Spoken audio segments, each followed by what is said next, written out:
Good news for Tennessee fans after this weekend. No injuries on the Vols football team for the first time in about 8 weeks. Hello, everybody. I'm Lucas Panzica. With me, as usual, Malcolm Harris. We're Sports Mecca. Tennessee didn't do much this weekend, but, man, college football did not rest. It never does. What a weekend. It never sleeps. It never rests. Let's get into it, some highlights. So Texas A&M and Alabama, that was where College Game Day was this week. Most people thought this would decide the winner of the West, and that remains to be seen if it does, but I'm thinking it probably will. I'm thinking it's a no contest at this point. Alabama is just head and shoulders better than the competition. That's a great throw by Trevor Knight to Josh Reynolds. But look at this strip right here. And on the rumble, the Jonathan fumble. Allen, the big man, had a great game on Saturday. Did you see him fall behind you? The sniper on the O-lineman right there.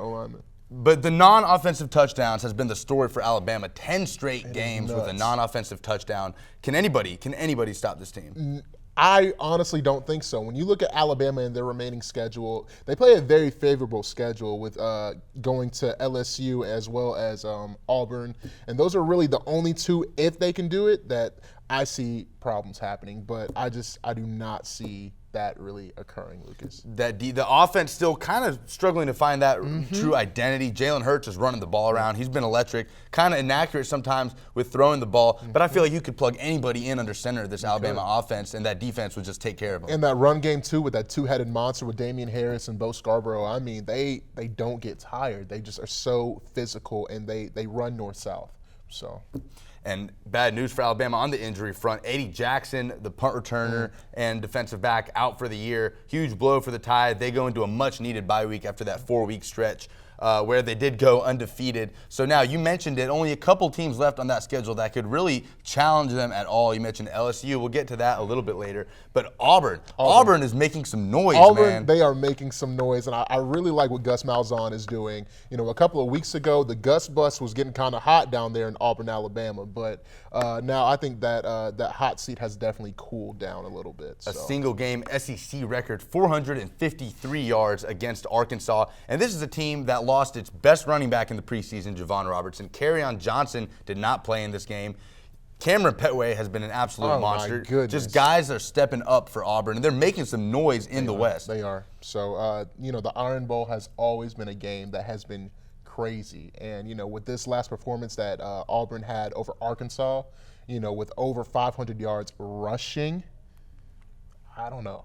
We'll see against that Alabama run defense that's been so excellent all season. But let's get into some more highlights. Ole Miss at LSU, the only other team there that might challenge Alabama for the rest of the year, LSU. And it was the Leonard Fournette show here in the first quarter, down 10, scampers for a 60-yard touchdown. At one point in this game, Leonard Fournette had 249 yards on 7 carries. And this is the play that was on a repeat all weekend long. Number 2 just died. He literally runs over Deontay Anderson. I'm just And then right here, another 80-yard touchdown. It's like it's nothing for him. Just he finds a hole and he accelerates through it. I feel like sometimes he needs that hole, but once he finds it, you just can't stop the guy. He finished the game with 16 carries for 284 yards and 2 touchdowns, averaging 17.8 yards per carry. Welcome back, Mr. Fournette. Welcome back. A lot of people say he's the best college football player in the nation. I mean, can you really disagree with that? When he's on, he is the best college football player in the country. When he is on and he is 100% healthy, there is not a better college football player than Leonard Fournette out of LSU. Just speaking, if you look at the holistic picture of all, you have Lamar Jackson maybe, but Leonard Fournette is special. They don't make him like that anymore. Now, Leonard Fournette was the story on Saturday, but really it's been Coach Ed Orgeron that's been the story in these last few games. In the last 3 games, LSU has broken 3 different offensive records, offensive single-game records. Of course, this last one was single-game rushing record by a running back in Leonard Fournette's huge game. But Coach O's making his case here. I mean, if he beats Alabama, which is a huge task, but even if he wins out, loses just that game, maybe loses another one down the road, he really is throwing his name in the hat there. If he can beat Alabama, the job is his. Absolutely, it has to be. Right? It's his. But the players have rallied behind him. Yeah. The fans love him.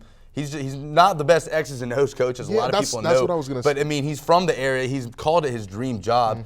I could definitely see Coach Ed Orgeron being LSU's head coach next fall. And the thing with Coach Orgeron that I really love, he's an elite recruiter.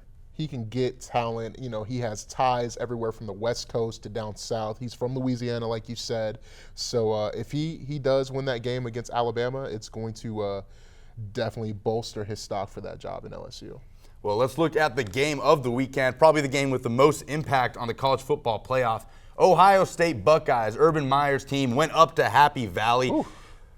Was a good game at first. Ohio State looked like they had the game in control. This is Curtis Samuel's first run of the game, a 74-yard touchdown in the third quarter. Only got one more carry for the rest of the game and had a loss of 3 here. Snap goes over Blake Gillikin's head here in the third. Luckily, he falls on it for a safety. Might have saved the game there for the Nittany Lions. They go down 21-7. Big play here then. Trace McSorley to Saeed Blacknall for 35 yards, and they punch it in. But it was that blocked field goal return for a touchdown. And now Ohio State drops from second place in the country to number 6. Here it is. The kick by Tyler Durbin was blocked by Marcus Allen, picked up by Greg Haley, and ran all the way back. He snuck into the end zone on that one. He almost lost his footing. Certainly a play that's going to go down in college football history. I feel like we've seen more kick sixes in the last 3 seasons than we've ever seen. Ever seen. It's really become a focus, I guess, for these special team coordinators. So huge upset, Ohio State, but they only moved down to number 6 in the polls. And I know you were bothered by this, as were a lot of mostly SEC fans in the country. I was very heated.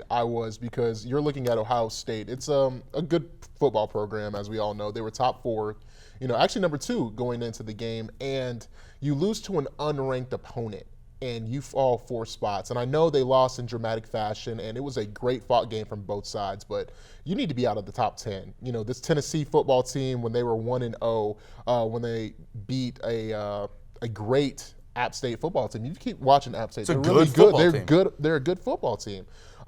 They dropped 7 spots. They went from 9 all the way down to 16, 17. So if you are, Ohio State, you need to be counting your lucky stars, because I personally, if I'm on the committee, I do not believe that they are a top 10 football team.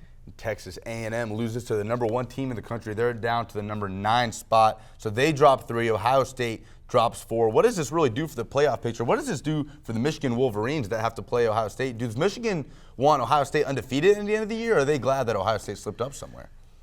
I think they wanted them undefeated because they already have that taste of defeat already. So there's no incentive to walk in, to that Ohio State Michigan game. If I'm Michigan, I feel fine. Like I've already, we're undefeated, but if I'm Ohio State, I really feel fine, because it's like, we already have this one loss, and if we win, we're gonna jump. You see what I'm saying? So it's gonna be the scene there versus Ohio State and Michigan. It's going to be nuts. Of course, James Franklin's signature win since he took over at Happy Valley. So Penn State upsets number 2 Ohio State. Really makes things interesting for the college football playoff picture. We're going to look a little bit ahead to next week there in the 3rd segment. We're going to go to break for now, talk some pro football, some NBA opening day when we come back. Stick around. The UT Student Health Center offers a variety of services for students, faculty, and staff of the university. Our full-service pharmacy is staffed with licensed pharmacists who are dedicated to the health and well-being of the UT community. Located on campus across from The Rock, the UT Student Health Center Pharmacy provides the same services offered at large retail chains at your convenience. We accept most insurance plans, so you'll be able to purchase the medication you need for an affordable price. At the University of Tennessee, your health is essential. So come by our pharmacy and remember, a healthy ball is a happy ball. Ladies and gentlemen, welcome back to Sports Mecca. Now, Lucas, it's October. They say that legends are made in October, so let's get into some World Series talk. We got the Cubs and we got the Indians. Somebody's going to win for the first time in a very, very long time. Very long time. Cubs have not been to the World Series since 1945, and of course it's very well documented that they haven't won the World Series since 1908. The Indians are not in that different of a position. They have not been to the World Series since haven't won the World Series since 1948. So game 1 is on Tuesday. Are you taking the Cubbies? Are the Cubs going to snap that century-long streak? I think it's destiny at this point. It has to be. I think it's destiny for them to even be in the conversation. I think with Bryant, I think with Arrieta, I really think those boys are going to get it done. And I think the Cubs are going to bring a championship back to the city of Chicago for the first time in over 100 years.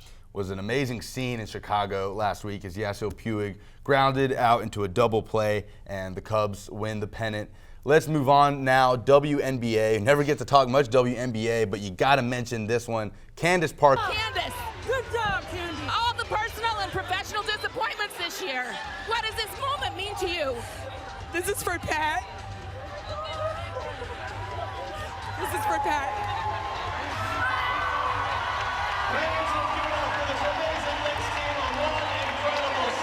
MVP there, the WNBA championship. The Sparks beat the Lynx 77-76. Crazy game. Candace Parker, the MVP, completely dedicating the win to Pat Summitt. What a moment there. What a moment. For college basketball everywhere. What a moment for college basketball. What a moment for just women athletics as a whole. Candace Parker, you know, she's had every single thing on her resume, from Olympics to, you know, the MVPs, but now she finally has her ring, so she can totally cement the legacy. So. All right, great moment there as Candace Parker dedicates her win to the late Pat Summitt, Tennessee great. Now let's talk some NBA. Opening day is tomorrow. We've waited a while for this. Really one of the craziest NBA off seasons that I've seen in a very long time. Some great games tomorrow. The Knicks play the Cavs. That's the one that I'm looking for. I love these New York Knicks. Man, you and me both. But what's your favorite? What are you really looking for tomorrow, Wednesday, and really the rest of the week? Really, I want to see these Golden State Warriors. You know, with the addition of Kevin Durant, I want to see how they're going to spread the basketball to get all four of their superstars involved. Yes, I said all four, with Draymond being a superstar. Absolutely, you have to count him in there. He's a baller. They play the Spurs tomorrow. That you really couldn't ask for a much better opening day matchup. You're telling me you've got the Warriors winning. You got them winning big? I have the Warriors winning big, yes, because when I look at the Warriors, they're in midseason form already.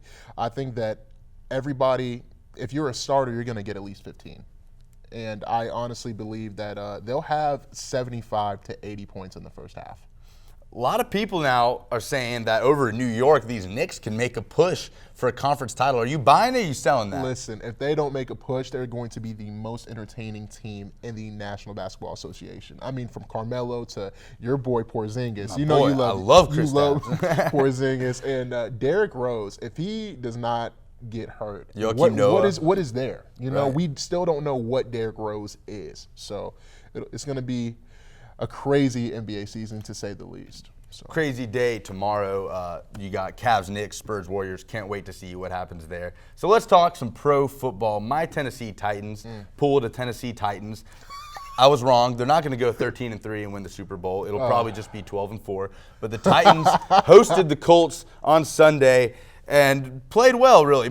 This running game has been great. Number 3 overall in the NFL right now in rushing, 28 in passing. A lot has to be fixed there. But here in the fourth quarter, Andrew Luck to Jack Doyle, a 7-yard touchdown, and the Colts take the lead. So this is Mariota's time to shine here on the 25. He can orchestrate a game-winning drive here, but the strip sack, Robert Mathis scoops it. And all the way back. Big man touchdown. We've seen a few of those this weekend. We have. So the Titans, really now this makes the AFC South probably the most interesting division in football right now, I think. Yes, it is a very interesting division with you have the Titans as well as Colts, Jags, and Houston. Right. And, you know, Houston, if they can get the W tonight on Monday Night Football, it's going to be very, very crazy to see how, you know, this division will play out. But I'm really looking for Andrew Luck just to kind of put his stamp on it going forward. He played some really great football yesterday. Has been playing great football. Had a great game, 353 yards and 3 touchdowns. Mariota, over 200 yards and 2 touchdowns. Also a good game, but he's kind of seemed a little less in control of this offense. And he turning the ball over a little bit. You see some of these fumbles. This Titans offensive line is much improved, but still these turnovers are the issues with the Titans. But they're a much better team from when they were last year. Well, I want to talk about something yesterday. My Atlanta Falcons. I was going to bring it up. I was scared to bring it up. I'm glad you brought it up. It's okay because we had to talk about it. They dropped a heartbreaking loss to the Chargers 33-30 in overtime. Matt Ryan threw for over 250 yards and a touchdown and an interception on the day. Julio Jones, 9 receptions, 180 yards. You know, it's standard with Julio. Absolutely. But that defense can't play like that. You know, you're up 30-20 in the fourth quarter, and you let Phillip Rivers drive down the field. And in overtime, would you have gone for it, or would you have punted the ball and let your defense, if you're Atlanta, if you're Dan Quinn, head coach, would you have punted, or would you have made the same call to go for it on 4th and 1? I don't know. I'm always a fan of the coaches calling it in that situation on 4th and 1 and going for the win. But it's always that tough situation that if you make it, you're a is. genius, and if you don't, it's It like is. Butch Jones at the end of that Texas A&M game. Absolutely. Everyone wanted him to go for 2. Absolutely. After that, but he ended up kicking an extra point, taking it to overtime. It's just that if you make it, you're a genius. If you don't, you're the GOAT. But I'm sorry for your loss, Malcolm. It's okay. I'm with you though. I'm a Titans fan. I feel your pain. It's okay. Let's move on a little bit. Vikings Eagles, a great game last weekend. Vikings, one of the few undefeated teams remaining. This was a turnover fest, which we did not expect. Carson Wentz has been sensational. That pass was not so sensational there in the beginning of the game, right into Andrew Santejo's hands, down at the 2. Easy to punch this in for the Eagles, right? Wrong. Sam Bradford throws his first pick of the year on 3rd and goal to Rodney McLeod. He was blanketed. This receiver was blanketed. There's all that black jerseys over there. Right. Come on. Another turnover here. That transaction between Wentz and Darren Sproles goes wrong. Anthony Barr. This was just a hard game to watch. It was. Wentz did play well, though, had 138 yards, 1 touchdown, did have a couple of picks, but we finally saw some touchdowns here in the beginning of the second quarter. Josh Huff, 98 yards, untouched until Blair Walsh has one of the worst tackle attempts. He just ran him. I know you're a kicker, man, but you gotta make do some better. contact. You gotta do better. What was that flip? That was like a 10 to me. That flip in the end zone, that was nice. So you got Wentz to DGB, 5 yards, his first touchdown of the season. Of course, he was acquired by the Eagles from the Titans in a trade in the offseason. So a good game here. The Eagles get the win. Carson Wentz was a little spotty in the beginning there, but he got his team the win. He was amazing. Carson coming out, I mean, he was very shaky and rocky in the first half. But in the second half, 7 for 8, 85 yards, and the TD to DGB. So I really like that he can adjust to the game. He can make adjustments, and he can make the necessary throws when his number is called. So 5 turnovers in that first quarter from 2 of the quarterbacks in the league this season that have been great about not putting the ball in the hands of the other team. But the Vikings now, they fall to 5-1. So let's move on a little bit and talk about the other, what I think is the best team in football right now. Wow. The Patriots went up to Pittsburgh. Tom Brady put on a clinic, as he has been doing in the very few games he's played this season. And they go up and they beat the Big Ben-less Steelers 27-16. Are the Pats the National Football League's Alabama? Can anybody stop these guys? Nobody can stop these guys. You know, people thought I was crazy for taking Tom Brady so early in my fantasy football draft. I knew this would happen. I mean, Tom Brady, once he is behind center, it just doesn't stop. He's cerebral. He is just so ruthless behind the pocket with the throws, with his reads, and it's not going to stop. Barring injury, it won't stop. 222 yards, 2 touchdowns on the day for Brady. First player in NFL history with 782 pass yards, 6 touchdowns, and no interceptions in the first 2 games of the season. It remains to be seen if Bill Belichick and his Patriots team can be beaten this year. So another huge game in the NFL last night, the Cards and the Seahawks. One of the worst games I've ever watched. Worst, best games of my life. Overtime, 6-6, Chandler Catanzaro, 24 yards, hits the upright. All the Seahawks need is a field goal. They get down 28 yards. Steve Hauschka. There's something about that building because their special teams was the issue that week. There were block punts, there were missed field goals that night all over the place. I don't know what it is about that stadium over there in Phoenix, Arizona, but that was just ugly, man. I wasted 4.5 hours of my life watching a game that nobody won. Oh, man. 6-6 tie in the National Football League. Tough to watch. Do you like ties? Do we need to do away with ties? Well, see, I'm a soccer guy, so if I say I hate ties, it's kind of hypocritical. It's but I don't like ties, man. I don't in like football. I just feel like you cannot have. Should not be a tie. You cannot in have a tie at all. Absolutely. Let's move on to commercial break. When we come back, we got Kyler Sookram here, one of our interns here at Sports Mecca, to doing a little Heismanology, and we'll talk about the upcoming week in college football. Stick around. The UT Student Health Center offers a variety of services for students, faculty, and staff of the university. Our full-service pharmacy is staffed with licensed pharmacists who are dedicated to the health and well-being of the UT community. Located on campus across from The Rock, the UT Student Health Center Pharmacy provides the same services offered at large retail chains at your convenience. We accept most insurance plans, so you'll be able to purchase the medication you need for an affordable price. At the University of Tennessee, your health is essential. So come by our pharmacy and remember, a healthy ball is a happy ball. The Heisman watch list this year has primarily been quarterback heavy, with running backs underperforming throughout the season. One guy whose name has been synonymous with Heisman all season is number 5 Louisville's Lamar Jackson. Jackson has been nothing short of electric, proving to be the best double threat QB in the country. So far, he has 2,000 pass yards and leads all, including running backs, in rushing touchdowns. He's accustomed to making big plays with a 40-plus yard completion in 6 out of 7 games this season. No one has found a way to slow down this sophomore, and he has led Louisville into the top 5. Then we have Clemson quarterback Deshaun Watson. Coming into this season, Watson was a Heisman lock for many after placing runner-up last year. He has led Clemson to an undefeated start with 20 pass touchdowns already. As a junior, he's Clemson's on-field leader. Watson has not flinched under pressure, clocking 400 yards in an overtime win against NC State. If he wants to lock down the Heisman spot this year, he'll have to minimize interceptions for the rest of the season. J.T. Barrett has been wreaking havoc in the Big Ten, leading Ohio State to a 6-1 record. He has had 17 pass touchdowns with just 4 interceptions. Barrett also averages over 65 rushing yards per game. He's not been bothered by pressure, still performing strong in a heartbreaking loss to Penn State last weekend. His performance against Penn State is what kept his Heisman stock from dropping. He had 271 yards and a higher pass completion rate than his season average. With Ohio State's tough schedule, he still has plenty of games to prove he deserves the trophy. An unexpected player who has made himself impossible to overlook this season is Washington QB Jake Browning. As a sophomore, he is 3rd in pass TDs this season with 26 and just 2 interceptions. He also has the 2nd highest pass efficiency rating in the country. This has played a major role in Washington's success. They are an undefeated 7-0, and if it stays this way, they have a good chance of getting into the spot for the playoffs. This will be huge for Browning's stock and would also almost guarantee him an invitation to Manhattan. Finally, we have to mention running back out of San Diego State, senior Donnell Pumphrey. As one of the only running backs living up to the hype, he leads the position in yards and touchdowns. He is extremely fun to watch, and as you can see, he has a couple of 50-yard rushes on the season already. He is the anchor of the team's offense, and they do not use him sparingly. He leads the country in rush attempts.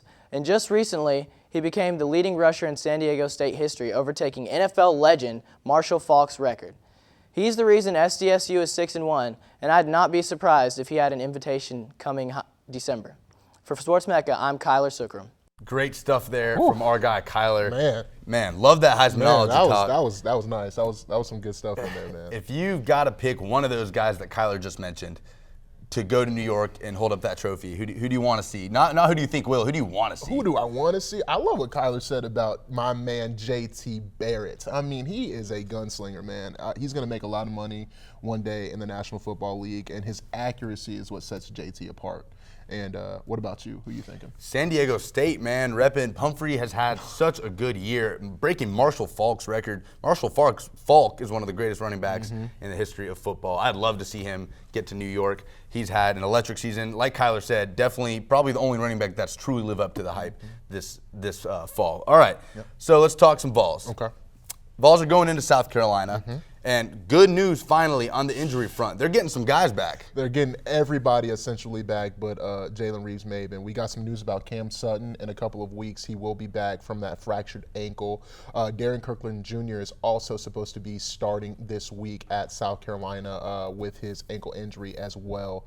So getting some continuity back in the fold for the Vols is good to see. Finally, every O-lineman that was banged up and missed out on the Alabama game, which was a lot. You got guys like Chance Hall, Dylan Weissman, Brett Kendrick, guys that you just can't afford to lose for this Tennessee offensive line. Butch Jones expects them all to be back for South Carolina this week, which is great news for the Vols rushing attack, especially since Alvin Kamara will be out against South Carolina, and he might be back in a couple weeks. Like you said, Cam Sutton also could be back in a couple of weeks. So literally just 2 weeks ago, we were looking at this decimated Tennessee team thinking, I mean, we don't know if they're even going to be still standing at the end of the season. And then you fast forward a few weeks, and now really it's only Jalen Reeves-Maybin is the guy that they really don't have for the rest of the year, which is a better situation than many fans thought we'd be in a week ago. Absolutely.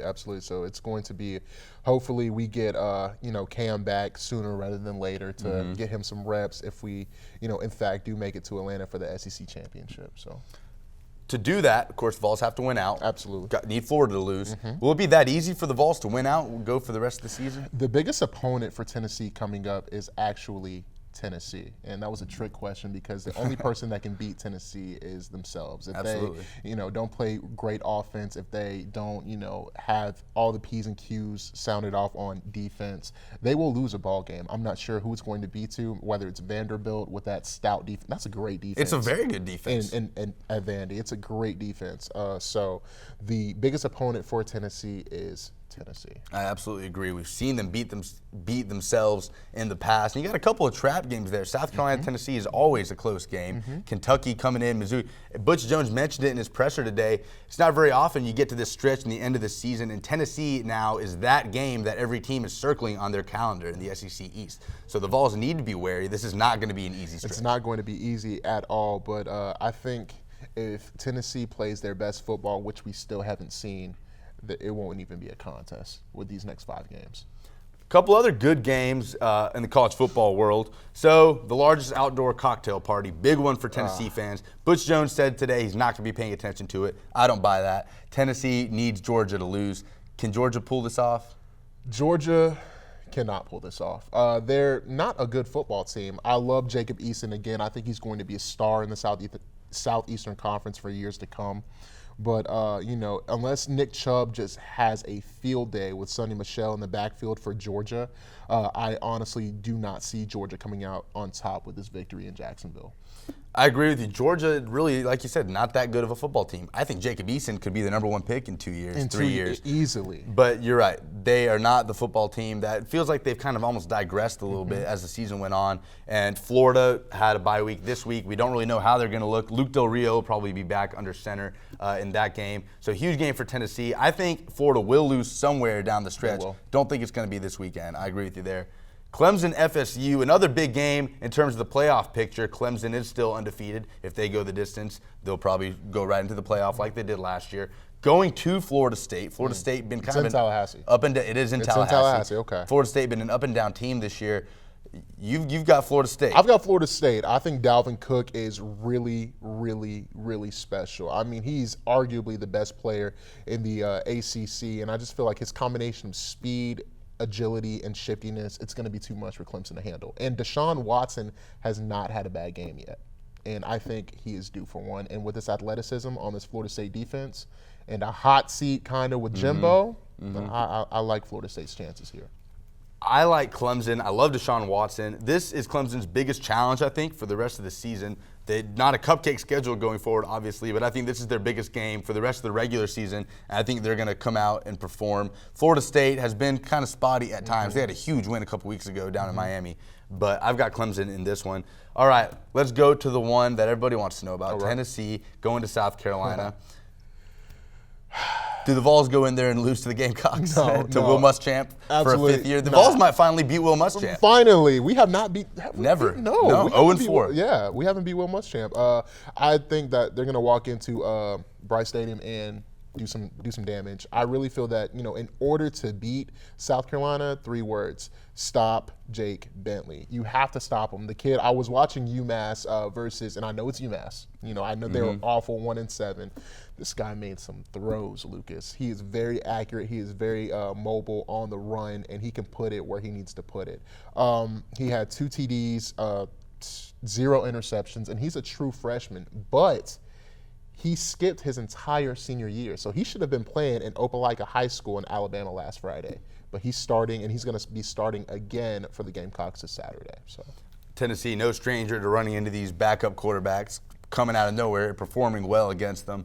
I agree with you. I think Tennessee's going to go in there and win, but this game is just never a blowout. We still haven't seen the Vols put together 4 quarters of football. We still haven't seen it, and there are 5 more games left in the season? We still haven't seen a complete football game from Tennessee. Maybe, hopefully, this is it right here. So we'll see if we see one this Saturday as the Vols go to Williams-Brice Stadium, play the Gamecocks following their bye week. Thanks so much for watching. Great show today. I'm Lucas Panzica. That's Malcolm Harris. Kyler Sookram with the Heismanology. Kyler, great shout stuff. out to you. Great stuff to you, bro. We'll see you guys next week.